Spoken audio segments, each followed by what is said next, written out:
In this video, we're going to focus on butane extraction, or this is sometimes called BHO, or hydrocarbon extraction. Though hydrocarbon is kind of an umbrella term because it refers to any extraction process that's using a solvent that has a chemical structure with only carbon and hydrogen bonds.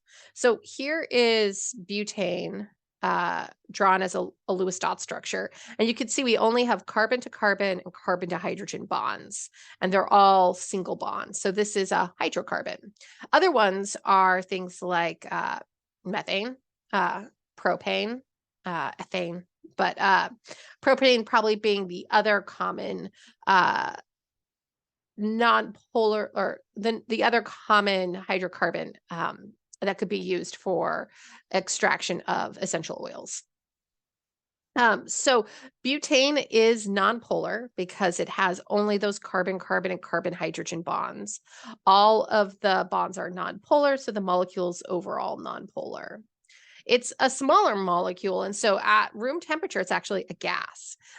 Larger molecules like pentane and hexane, which are pentane adds 1 more carbon and 3 hydrogen, and hexane adds 2 more carbons and 3 hydrogen compared to the butane. Those are liquids at room temperature. So this is kind of like as big as you can get before you actually become a liquid at room temperature. And so that gas property makes it actually pretty easy to remove from an extract. Just exposing it to the atmosphere, it will kind of slowly diffuse out. Applying a little bit of heat actually makes it leave even more, rather than stay in solution with the products that you just extracted. Now, at lower temperatures or higher pressure, it will actually be a liquid rather than a gas. And so if you think about a lighter, like a Bic lighter, it has, any other one, they've got butane in them. And just the chamber of the lighter creates enough pressure that it's actually, if you look at like the clear ones, they're liquid. And it converts to a gas as it's exposed to, if it's released out into the atmosphere. So like if you just hold it down, you don't have liquid squirt out, but rather you have a gas. And if we just decrease the temperature on any sample of butane to 0 degrees Celsius, which is freezing or the freezing point of water, or 32 degrees Celsius, or sorry, Fahrenheit, then it will also become a liquid. So that is, it's not that hard to reach those temperatures, and it doesn't require as much energy as other processes do. So we actually see that that boiling point is at between 30 and 34 degrees Fahrenheit. Has a little bit of a range on it. And so that makes it really easy for us to manipulate the phase that the butane is in. And we'll take advantage of that when we look at how this extraction process works. There are a few things about butane, though. It is flammable. And in a situation where it's either under pressure, or especially if it's under pressure, you have the potential for it to not only be flammable, but explosive, which can be dangerous. And there are butane extraction explosions that occur. It is, though, inexpensive, which is nice. And in general, it doesn't have a very high energy consumption compared to other extraction methods. And the equipment itself is also on the less expensive side. So kind of all around, it is kind of a nice budget option in that sense. All right, so let's walk through some of the basic principles of just butane extraction. I'm trying to simplify it as much as possible. So in its simplest form, we will have butane that will move through plant material, and we'll have the butane extract that comes out. So our butane, as it is stored in its own container, and then as it moves into the chamber that has plant material, will need to be kept cold at 0 degrees Celsius or a bit below. So that way it stays as a liquid. This extraction is not in the gas phase. It needs to be a liquid. And so the liquid butane is usually pressed into what we call a column, which is going to be like a long, thin tube or chamber that is packed with plant material. And then the liquid butane will then move through the plant material. And as that happens, it's going to extract out the terpenes and the cannabinoids, those nonpolar compounds from the trichromes on the plant. It will also bring with it, though, fats and waxes, maybe phospholipids, and it might even bring out, just through the force of pushing this like liquid butane through the plant material, it may bring out break some of the cells and bring out some of the polar compounds as well. And so if it's very green at the end, that usually is the presence of chlorophyll, which can be removed. But so it's got to be cold and it's going to move through. And then at the end, you will get an extract out that it's going to have this kind of glossy, sort of sticky consistency. And essentially, you will keep pushing that butane through the plant material until that color gets clearer and clearer and clearer. And then you've extracted out all of those nonpolar compounds from the actual plant material, and the extraction is complete. So once you have that extract, there will be butane still in it. Now, if it is brought out of the system that was cold, it will become a gas again. And so you'll lose some as a gas, but some of it will stay in solution with all of these nonpolar compounds that you have extracted out of the plant material. And so butane, being, not great for the environment or for people, is something that needs to be purged out of the sample. And purged just means to remove. And so that could be done by leaving it out in the open for a long period of time. But because the interactions between the butane and the other nonpolar compounds will be significant enough that it'll remain in the sample, adding a little bit of heat will help it bubble out and convert from that dissolved liquid state into a gas. And you can also do this by pulling a vacuum that will also have the butane increase its ability to transfer into the gas phase. So one of those two methods is typically used, or a combination of them both. And so that's kind of the basic principle of how it works. And there's really two different systems for this. There's an open loop extraction and a closed loop extraction. I've got pictures of both right here. And what I just described in its kind of simplest form is an open loop extraction, where we have a column, we're putting butane in it, and out comes our butane honey oil, or our extracted cannabis compounds, but also butane, and it will then become a gas out in the atmosphere. And so all the butane that we put into the system will be lost and not recovered. And so that has a pretty significant environmental impact. It increases the carbon footprint of the process. It feels wasteful.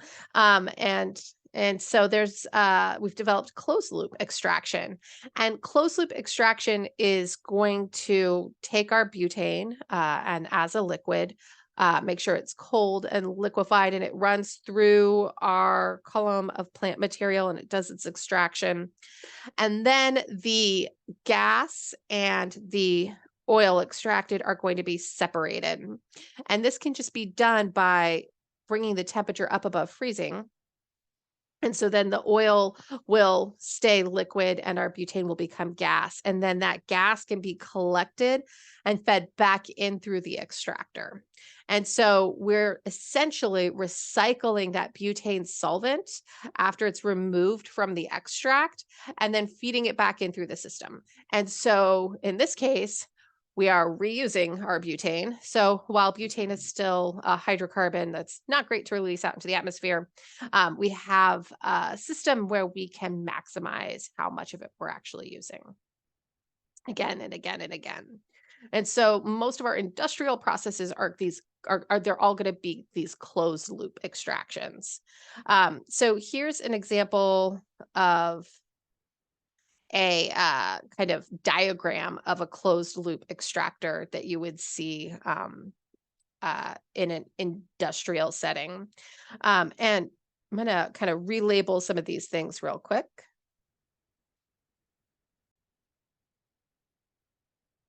And so what we have is a system where we're going to have we'll store our butane here. And it's chilled in a liquid state, and it's going to then pass through multiple kind of chambers filled with the cannabis plant. And so it's a way of just extracting more compound or more plant material than just one chamber. And then those extracts, as they come through, are going to then be collected and then separating, in this chamber here.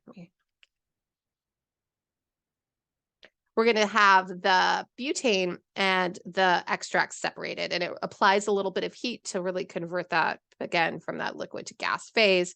And then the butane can be collected as a gas and chilled and turned into liquid butane again and pumped through the system and kind of keep things going in a closed loop that will be managing a gas going to a liquid to a gas. And that process is the piece that, if not done properly, could be dangerous and have some potential for either the butane to catch on fire through a disturbance of like a sharp injection of kinetic energy, or an explosion just from managing gases and liquids if they built up any pressure. Now, through these processes, we actually see a variety of consistencies that you get out of the butane extract. And so I have a picture of them here. I'm going to highlight one first that is actually different from the others. This one is a live resin. And the real difference here is that it is a butane extraction of a fresh plant. Now, all the other ones here are going to be extracts of dried material. So we have a few of them. We have a shatter example right here. We have a snap and pull here. We have butter and a wax and a sap. And all of these are really ways of just saying that there's a different consistency to the extracted product. And something like a shatter, which is harder, is going to have a longer shelf life than something like a wax or a butter, which is going to be a softer consistency. And we'll see that it'll degrade a little bit faster than our harder compounds that are coming, or our harder concentrates like the snap and pull or the shatter. And the sap's going to be really sticky. And so all of these are going to have different ways that someone who's consuming them is going to really interact with them, right? So they're going to have just like different feels to them. But they are all just extracts out of the plant using butane and then having the butane purged off in all of these cases.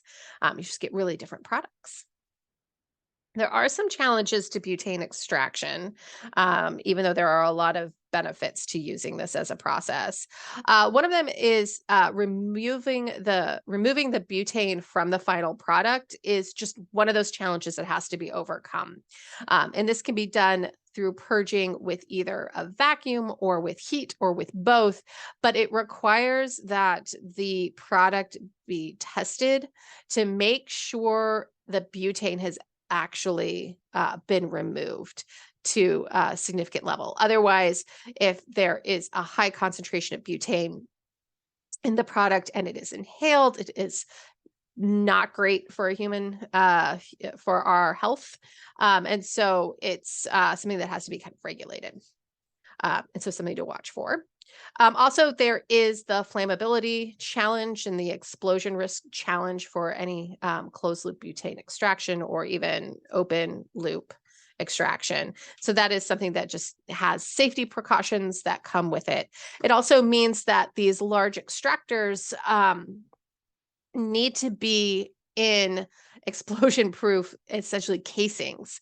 And so there's actual rooms that are constructed to house these that will minimize the risk of either a fire or explosion in the system, and also minimize the risk to the environment and the people working in the space if there is butane that is getting into the environment and out of the system. And in general, these systems are going to have some loss of the solvent. Around 5% is lost into the environment just through the actual functioning of the system. Um, and so if there is then an accidental leak on top of that, it could be really dangerous to someone working in that space. And so they have to be properly ventilated. And sometimes scrubbing systems are put into place to trap any butane and isolate it in a way that it can be disposed of before it's released into the atmosphere. The other challenge with butane is it will extract all of our nonpolar compounds, and it means it'll bring out lipids and it'll bring out fats. And so any of the extract that comes out typically is going to go into further processing. One of the ways that processing takes place is to use ethanol to try to remove those fats and waxes and lipids from the cannabis concentrate. And we'll focus on processing in another lecture series. But it is one of the pieces of this where it's to fully process the product. There are other steps that will involve other solvents.